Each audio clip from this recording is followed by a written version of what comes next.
इतने बड़े सिद्ध महापुरुष हुए कि एक पंडित जी गंगा नहाने रोज जाते थे। तो रैदास जी से कहा कि रैदास जी कभी गंगा नहाते तो होते ही। तो उनका हम अपने कर्म को ही पूजा समझते हैं। आप रोज गंगा नहाने जाते हो, ये 2 केला है, बड़ी कठिन कमाई के हैं, गंगा जी को दे देना, कह देना रैदास जी ने दिया है। पंडित जी ने ले लिया और जब जाकर गंगा जी से कहा कि रैदास जी ने ये 2 केले आपको दे, तो गंगा जी में से हाथ प्रकट हुआ और 2 केले लेके समा गया। फिर थोड़ी देर में हाथ प्रकट हुआ और आवाज आई कि स्वर्ण का जो कंगन है ये रैदास जी को हमारी तरफ से प्रसादी दे देना, गंगा जी ने। अब पंडित जी ने देखा आसपास तो कोई है नहीं और इतना कीमती कंगन रैदास जी को कहां से। तो वो दूसरी गली से चले तो खड़े हो गए रैदास जी के सामने जाके।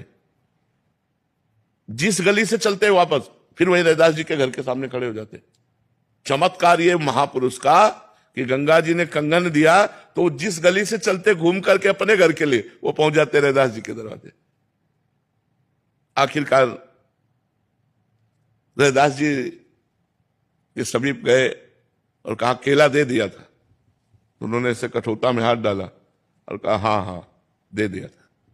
कठोता में केला उनको मिले, बोले हाँ दे दिया था। उनका गंगा जी ने आपके लिए। तो उनका हम इसको क्या करेंगे, आप ही रख लो। तो उन्होंने कहा कि ये तो धोवन है, इसमें आपने। तो उनको जानते हो क्या कहा था? सब कोई जानता है उनकी प्रसिद्धि इस बात की, मन चंगा कठौती में गंगा। हाँ। तो हमारे मन में कंगन की बेईमानी आ गई और कहां कहां घूमते हुए ऐसे भटकते हुए फिर यहीं आते रहे। मन चंगा तो कठौते, अपना कार्य करते हुए बड़े बड़े सिद्धों को उसी कठौते के जल से फेल कर दिया। बड़े बड़े सिद्धों, इतना चमत्कार था कठौते के जल में कि सब सिद्धियों का ज्ञान।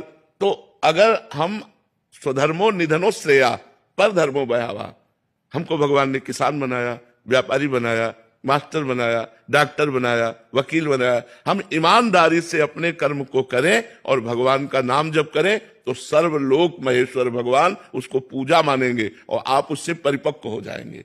आप भगवान की प्रसन्नता प्राप्त कर लेंगे, आप भगवान के लाड़िले बन जाएंगे। पर हम लोग क्या करते हैं, अपने कर्म में बेईमानी करते हैं।